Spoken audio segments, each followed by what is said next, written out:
Okay, I'm tired. We had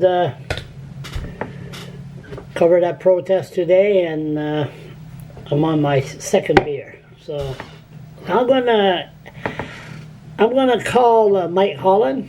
He's a minister of natural resources, and he's like me, ADHD. Yeah.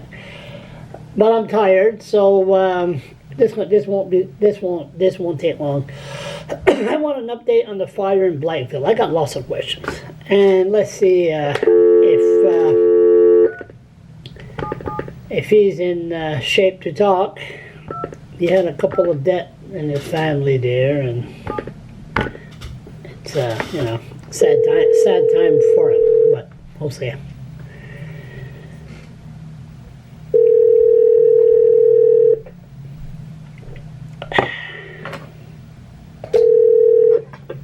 I think if Hello. Bonsoir. Hey, bonsoir. Ça va? Comment ça va?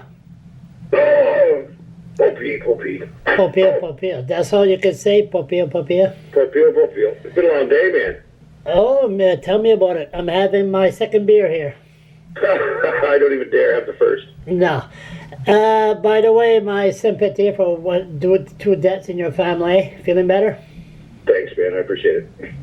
Feeling better? Yeah. You know, I mean, that's always a tough thing to deal with, but it's part of taking everything that comes at you, right? So. You got her. Okay. The finery is over. For Blackville, what's when did the forest fire started there? Don't know the exact date. Okay, I thought I was talking to the minister that knew what was going on. Hey, listen, I was less worried about the date it started and more concerned about making sure that we put the proper resources behind containing it, and that's where we're at now. So we're at now. It's not done yet. No, we've got it contained. Yes. Oh, okay. Yeah. So go ahead. I'll shut up. No problem. I mean, but this has been a hot, dry season. I mean, we had like 70 fires called in within a week, and we've been in we had a no burn order for quite a while in place. So it was serious. I spoke in the legislature and said, please, like, not only don't make fires, but I encourage people to stay out of the woods.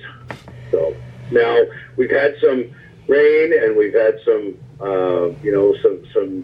some things work in our favor. So we're looking forward to maintaining control over it. But just goes to show, like a careless spark, or an unfortunate accident, and we can have a problem in the woods here in New Brunswick. So how many days did this fire go? Because with the corona and the Black Lives and everything, I mean, this was off the radar. They talk about it once in a while, and well, it might have been off the radar, but it was never off the radar for our staff. I mean, we of course are dealing in an emergency measure situation, but a fire is an emergency, so we put our folks right to it and got going. So, how much did it burn? I think so far, I don't have the whole tally on it, but I mean, that fire was coming close to 800 hectares. So as minister, you hop in a plane, go have a look? No, I didn't. I got reports on a regular basis, but I mean, we were being careful about the way that we traveled around the province, and I was getting real-time reports from staff about how things were going and where they were facing challenges, and then also where they were making headway. Yeah, but isn't this like a hurricane or something? You got to fly over to really see for your own eyes what's going on, the damage. You don't have to convince me. I lived through the fires of Miramichi in the 80s. Do you remember that? Hardly. I do. I remember being fairly young, and I could see the sky turn red. So you don't have to impress upon me the grave danger of a forest fire. Educate me. Acres, how many miles from, around? 10 miles across, 5 miles? No, I think it was, I think at one point we were looking at a kilometer wide, 4 kilometers long. Like that's a pretty big chunk of burning forest. So how much did it burn? Like I said, but it completed when they got it under control. I think it was around 800 hectares. So how do you do that kilometers wise? How far, how far wide? Well, 800 hectares would be the equivalent, like it'd be over 1,000 football fields, so to give you a bit of an idea. That's a big chunk of ground. So how much of that big chunk of ground was clear-cutted? The burning was done on active forest. It was like standing forest. Okay. So the burning there was no clear-cutting around? Not to my knowledge, and if it did encounter a clear cut, that would, I mean, you talk all the time about the problems with clear cutting, but in that situation, it would have made a fire break. Would have been a fire break, or would it just with the wind would it just flew faster?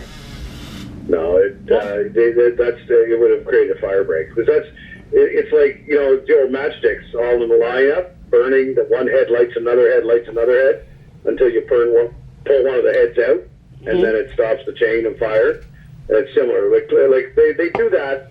They create fire. Well, I don't know what the proper word is for it. I'm tired tonight, but ditching. They do ditching around Yes. fires, and that's a fire break. Okay. So that they can jump absolutely, but when you starve it from fuel, which is the standing wood, then that's a key. And I wouldn't begin to try to explain a firefighter's job. It's a lot more complex than I'm talking about right now. But how many planes? How many planes were involved? 6, 7?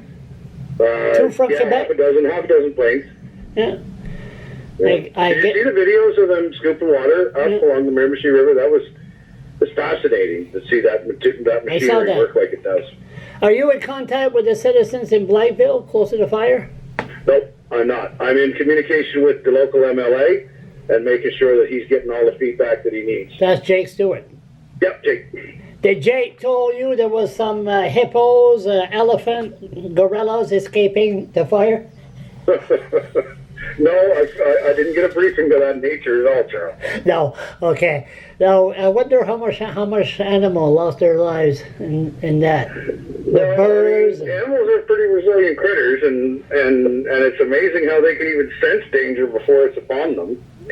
But I don't know yet. Well, that'll have to be discussed in the aftermath, and our biologists will have a look and see what kind of damage was done. Minister, did you lately drive from Fredericton on Route 8 from Fredericton to Miramichi? No, I haven't been on that route it was pre-COVID was the last time I was on that route. That's a long Think time. you saw me? The what? Did you think you saw me on the road? No. I want to know if you seen if you people complain and bitch about the clear cutting on Route 8 outside of Boys Town. Well, there's clear cuts along that road. No, talking about the private. Yes. And clear cuts, you're talking about Private. This was private right on the road. It's disgusting. A lot of people are so angry. But when it comes to private lot owners, they could do whatever they want with their land, right? Yeah, they got a lot of autonomy with it for sure. I mean, I control the Crown land footprint, but you know what? We got private lot owners that are involved in forestry as well. Some choose not to use forestry. Some are looking for green credits and a variety of different things. But yeah, private woodlot owners put a lot of cubic meters of wood into the system every year. Does the department look to see that the forest near our routes, our road, are not clear cut? Is there some kind of communication, or they just clear cut miles and miles and that's it?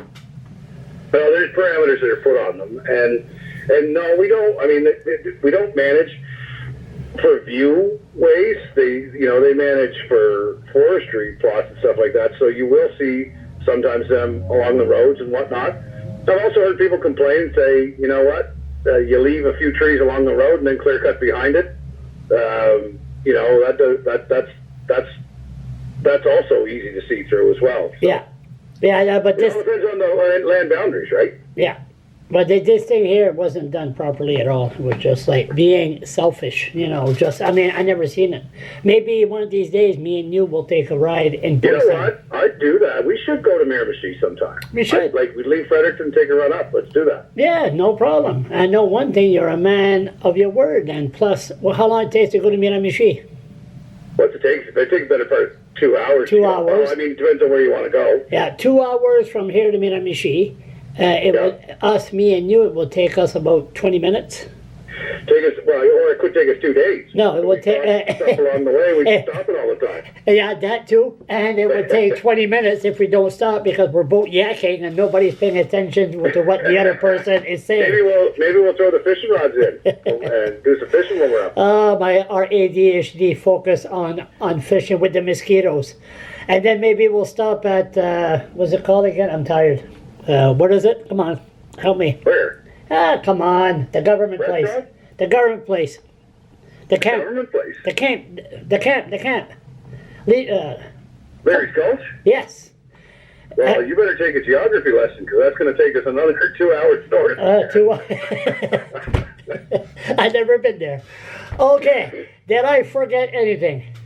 No, as always, Charles, you are well prepared. No, I'm not prepared at all. I'm tired. Myself tonight, but not prepared at all. I never wrote anything down. Just a conversation. I'm really maybe sometime that's us. We're both tired. Then we can focus and then really focus and then ask the right questions. Well, you know what? I think that what we should do is seriously make that drive happen. I think if we had a couple hours to chat, there'd be a lot of good stuff come out of that, man. Yeah, and then you're the minister.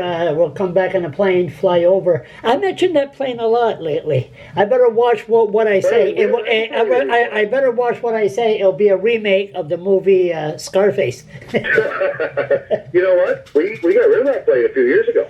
Did you? Well, yeah, David Albert. David Albert. That plane. Yeah, he did. I think we should have a helicopter. Yeah, no, Scarface, that was the helicopter. Seriously, we sold that plane because they thought that looks good to sell that plane and make a couple million. We only got a couple $1 million from it. I mean, what's our debt? Billions, right? That's another. And if it's a tool that's being used properly, there's nothing wrong with it. And I've often thought, wouldn't it be good if I had the ability to get up over the woods and see stuff? Firsthand, not necessarily the forest fires, but of course, down, like you're talking about. You imagine if we could do that ride on the air over the forested areas. Of course, I would love that. Did you know Frank McKenna flew in a helicopter once? No, I didn't. From Big Salmon River to from St. Martin, Big Salmon River to St. John. One-way trip, no parachute. No, we didn't go. I thought for a minute we were heading for the Bay of Fundy. Yeah, they give but it's just a backpack with a brick in it. Yeah, they threw me over in the Bay of Fundy, but I'm a frog. I swam back. I can say that. I won't throw you out. We'll take a drive to Miramichi. Yeah. Actually, the weather's good. We should do that. And you know what? I'll get the maps, and then we can actually identify areas of private land, areas of crown land. We'll do that. Find things that are being done good. Find things that are not being done good. I think that'd be. I'd gain a lot from that. I think. I will remind you. Trust me. You don't tell me. C'est ça qu'on appelle en français des promesses de putain. I don't ask me the translation. I think the translation is false promises. Pour le conduire au Miramichi to surveiller mon professeur de français. Ouais, le français. Je veux pas, toi puis Blaine Higgs, c'est presque la même chose. OK. So, pas de problème. Merci beaucoup. And, okay, 13 minutes. 14 minutes. I wonder how many people are still listening to this. Oh, they're probably more interested in you than me. Oh, you always make it very interesting. Again, hang in there for your family and everything, and we shall talk to you later. I appreciate mon ami. Bye-bye. See ya. Pretty good. Educate me on forest fire. I really want to say 200 acres or whatever, but I like to know the miles in my head. So the fire's under control, and we will wait and see what's going to happen this summer. Stay tuned.